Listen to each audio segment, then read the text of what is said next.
আদালতের নির্দেশে college union বন্ধ হলেও অভিযোগ উঠেছে এখনো পড়ুয়াদের থেকে ইউনিয়ন ফি নেওয়া হচ্ছে। এই ফি আদায়ের প্রতিবাদে মঙ্গলবার দুপুরে বালুরঘাট কলেজের একদল ছাত্রছাত্রী সই সংগ্রহ অভিযানে নামেন। সই করা কাগজ অধ্যক্ষের কাছে জমা দেওয়ার উদ্দেশ্যে এগোচ্ছিলেন তারা। অভিযোগ, সেই সময় তৃণমূল ছাত্র পরিষদের সদস্যরা তাদের বাধা দেন এবং সই সংগ্রহ করা কাগজ কেড়ে নিয়ে ছিঁড়ে ফেলে ডাস্টবিনে ফেলে দেন। এমনকি পড়ুয়াদের সঙ্গে বচসা বাঁধে এবং হাত তোলারও চেষ্টা করা হয় বলে অভিযোগ আন্দোলনকারী ছাত্রছাত্রীদের। এ বিষয়ে আন্দোলনকারী ছাত্রী অঙ্কিতা মণ্ডল বলেন, আমরা প্রধানত প্রিন্সিপাল স্যারের সাথে কথা বলতে গেছিলাম যে আমাদের ইউনিয়ন ফিস বেশি নেওয়া হচ্ছে, আগেও নেওয়া হতো, কিন্তু আইনত হাইকোর্টের নির্দেশ অনুযায়ী আমাদের কিন্তু কোনো ইউনিয়ন নেই, তো আমরা ইউনিয়ন ফি 400 টাকা বেশি দিতে পারবো না। আর সাইকেল গাড়ির 100-150 টাকা সেটা আমরা দিতে রাজি, কিন্তু তার জন্য এক্সট্রা টিকিট করা উচিত। যেটা আমরা সবাই তো বহিরাগতরা তো সাইকেল নিয়ে আসে না, তার জন্য তো আমরা সেটা কেন দিতে যাবো। আমরা ওখানে কথা বলতে গেছি, ওনার যে অ্যাসিস্ট্যান্ট নাকি বলেছে যে এখন হবে না। আমি টাইম জিজ্ঞেস করলাম, তখন বলছে 3টার পরে আসো, নাও হতে পারে। আর ওখানে ওই ইউনিয়নের কয়েকটা ছেলে গিয়ে ওখানে তৃণমূলের কয়েকটা ছেলে গিয়ে ওখানে বলছে যে এটা আমাদের রাজনীতি, কোনো কলেজ না, এটা রাজনীতি হয় এখানে। তাহলে আমরা সেটা কেন মানবো? আমরা তো প্রিন্সিপাল স্যারের সাথে কথা বলছি, ওদের সাথে তো কথা বলতে যাইনি। কাগজ এটাকে ছিঁড়ে ডাস্টবিনে থুতু দিয়ে ফেলেছে, ওটা আমি আবার তুলে নিয়ে এসেছি। কি ছিল কাগজে আমাদের যে লেটার ছিল, আমরা ফিস টিস বেশি নেওয়া হচ্ছে ওটা নিয়ে একটা লেটার লিখেছিলাম, ওখানে সবার সাইন নিয়ে এসেছি।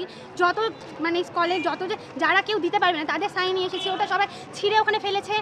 হুমকি দিচ্ছে, গায়ে হাত দেওয়ার মতো ব্যাপার করেছে, কিন্তু দেয়নি, কিছু বলেনি, একা ছিল। কয়েকজন বেশি গলাবাজি করছিল। হ্যাঁ, বেরিয়ে যেতে বলছে। অভিযোগ জানাচ্ছ প্রিন্সিপাল স্যারকে? জানাচ্ছি, কিন্তু ওখানে তো ঢুকতেই দিচ্ছে না আমাদেরকে, ওরাই তো আটকে নিচ্ছে গলাবাজি করে। কেন এমনটা করা হচ্ছে, কি জন্য? ওদের বক্তব্য আমরা হচ্ছে রাজনীতি করতে আসছি। হ্যাঁ, বলছে যে এটা রাজনীতির কলেজ, কোনো কলিয়ে না, এটা রাজনীতি হয় এখানে আমরা যা বলবো তাই।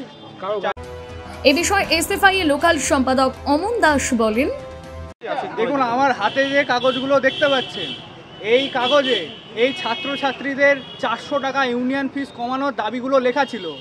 আর 30 থেকে 40 জন ছাত্রছাত্রী স্বতঃপ্রণোদিত হয়ে এখানে সই করেছিল। তারা যখন প্রিন্সিপালের কাছে গেল, তাদেরকে ঢুকতে দেয়নি এবং টিএমসিপির গুন্ডারা, টিএমসিপির গুন্ডারা ধস্তাধস্তি করার চেষ্টা করেছে এবং এই কাগজ ছিঁড়ে ডাস্টবিনে ফেলে দিয়েছে।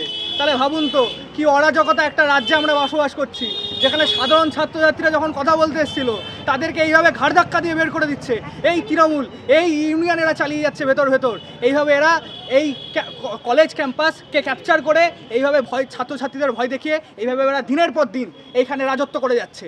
কিন্তু আমরা বলছি, সাধারণ ছাত্রছাত্রীরা বলছে যে আর এই 400 টাকা ইউনিয়ন ফিস, আমরা তো বলেছিলাম এই 400 টাকা ইউনিয়ন ফিস দিয়ে শীতকালে কি মৎস্য করা হয় আমরা সেগুলো জানি না, সব জানা আছে, সব খবর আছে আমাদের কাছে। সেই টাকা দিয়ে কোথায় কী হয়, কিন্তু সাধারণ দুস্থ পরিবারের ছাত্রছাত্রীদের টাকা নিয়ে এইভাবে নয়ছয় করতে দেওয়া যাবে না। বেআইনি চার্জ, বেআইনি ইউনিয়ন ফিস, এগুলো আর দিতে দেওয়া যাবে না। সাধারণ ছাত্রছাত্রীরা প্রতিবাদ করছে আর রুখে দাঁড়াচ্ছে।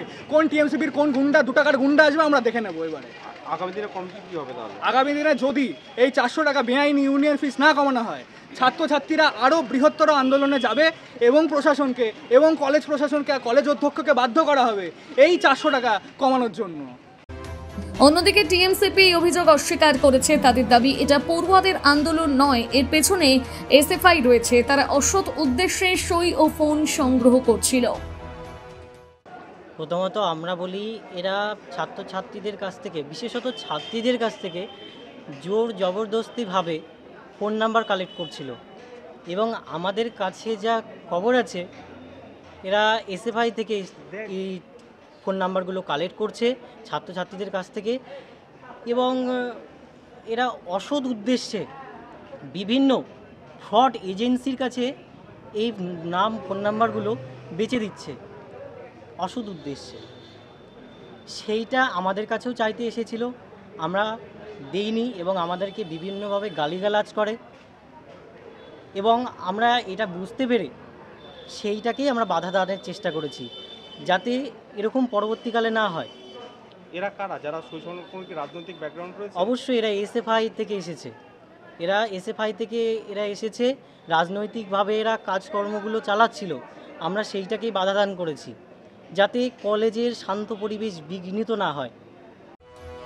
যদিও এ নিয়ে বালুরঘাট কলেজ কর্তৃপক্ষের তরফে কোনো প্রতিক্রিয়া মেলেনি। বালুরঘাট থেকে রিপন ভৌমিকের প্রতিবেদন, নিউজ টুডে।